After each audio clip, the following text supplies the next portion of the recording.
नमस्कार, मैं अंकुर जावला और आप देख रहे हैं हिंदू मेरी पहचान यूट्यूब चैनल। हिंदू रक्षा दल, पिंकी चौधरी, भूपेंद्र तोमर।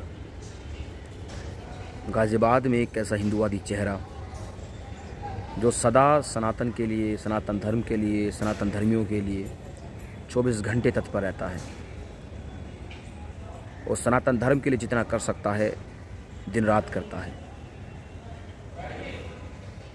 बांग्लादेश में जिस प्रकार से हिंदुओं का नरसंहार हुआ, हिंदू बहन बेटियों के साथ में सरेआम बीच चौराहों पर उनके साथ बलात्कार हुए, उनको बलपूर्वक उठाकर भीड़ उनको गाड़ियों में डाल रही है। वो वीडियो आपने देखा होगा।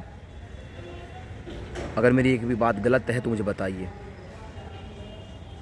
बांग्लादेश में लाखों हिंदुओं का कत्ल अब तक हो चुका है। हज़ारों घरों में आग लगा दी गई है। हिंदुओं के जितने मंदिर है, जितने मठ है, जितने आश्रम है, सभी को तोड़कर उसमें आग लगा दी गई है भीड़ के द्वारा, इस्लामिक भीड़ के द्वारा। इस्कॉन मंदिर, जो बांग्लादेश का सबसे बड़ा इस्कॉन मंदिर था, उसमें आग लगा दी गई पहले, फिर उसके मुख्य पुजारी को मारकर उल्टा लटका दिया गया। ये बांग्लादेश के हालात है। 2 करोड़ से ज़्यादा रोहिंग्या मुसलमान बांग्लादेशी हमारे देश में हैं, चाहे हरिद्वार हो, दिल्ली हो, और दिल्ली के कुछ खास एरिया जिनको मैं जानता हूँ, जिसमें ओखला है, सरिता विहार है, बहुत से क्षेत्र है दिल्ली के जहाँ पर अवैध रूप से रोहिंग्या मुसलमान रह रहे हैं, बांग्लादेशी रह रहे हैं, जो ये सपना देख रहे हैं कि वे भी इसी देश में ऐसे ही हिंदुओं के साथ करेंगे। हमारे भाई पिंकी चौधरी और किसी भी सनातनी हिंदुओं के अंदर आक्रोश आना, गुस्सा आना, ये स्वाभाविक है, क्योंकि मरी हुई कौम में कोई जो मर्द पैदा होता है उसके अंदर गुस्सा आना स्वाभाविक होता है। पिंकी चौधरी भाई अपने कुछ कार्यकर्ताओं के साथ में, सनातनी हिंदुओं के साथ में एक बस्ती में गए। वहाँ पर उन्होंने पूछा तुम्हारा नाम क्या है, तो उनको पता चला ये मुस्लिम हैं। पिंकी चौधरी को ये लगा, ये उन्हें कन्फर्म था कि यहाँ पर जो ये झुग्गियों में जो मुसलमान रह रहे हैं ये बांग्लादेशी है, ये रोहिंग्या है। उसके बाद उन्होंने गुस्से में आकर एक दो डंडा उन्होंने उन मुसलमानों को मार दिया। 1-2 डंडा।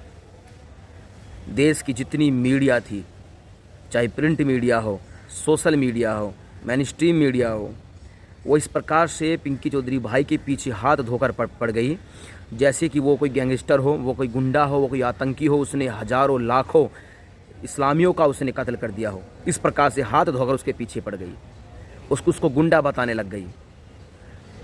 गाज़ियाबाद प्रशासन ने उनके ऊपर संगीन धाराओं में केस दर्ज किया और अब तैयारी हो रही है उनके ऊपर NSA लगाने की।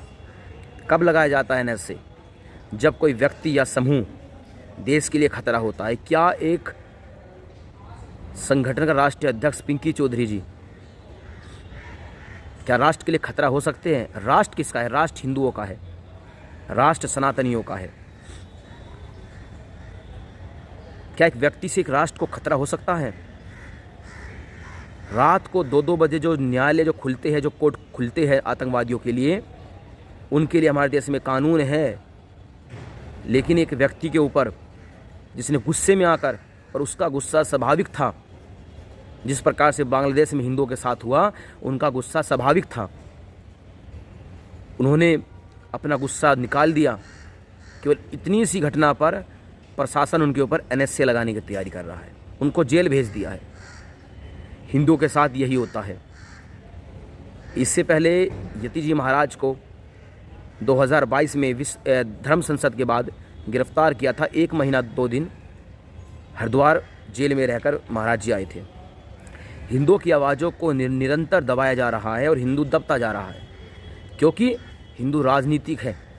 हिंदू राजनीति के अलावा कुछ देखता नहीं है, और यही हिंदुओं के सर्वनाश का कारण है। सबसे बड़ा दुख मुझे ये है कि आज जिस प्रकार से हिंदू संगठनों को पिंकी चौधरी के समर्थन में खड़ा होना चाहिए था, आज हिंदू समाज उनके साथ इस प्रकार से नहीं खड़ा है। ये मुझे दुख है।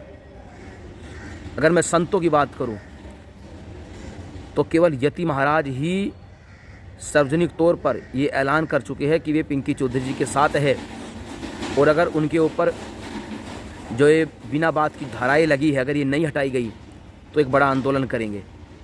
इसके अलावा मुझे नहीं दिखता कि भारत का कोई संत उनके साथ आज खड़ा है। मेरे भाइयों, मेरी बहनों, ये समय है अपने योद्धाओं के साथ खड़ा होने का।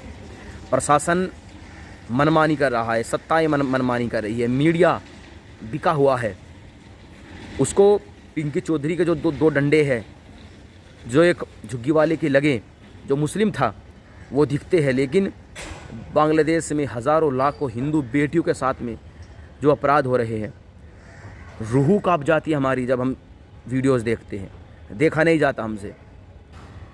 ना जाने हिंदू ये कब व्यापार बंद करेगा, ये व्यापार कब बंद होगा। भारत सरकार केवल इसलिए नहीं बोल रही क्योंकि बांग्लादेश में भारत के टॉप 10 अरबपतियों का पैसा लगा हुआ है, केवल इसलिए नहीं बोल रही। हिंदू तुम व्यापार करते रहो, वे तुम्हें मारते रहेंगे, यही तुम्हारे साथ होगा, कोई नहीं रोक सकता। हर हर महादेव, हर हर महादेव, हर हर महादेव।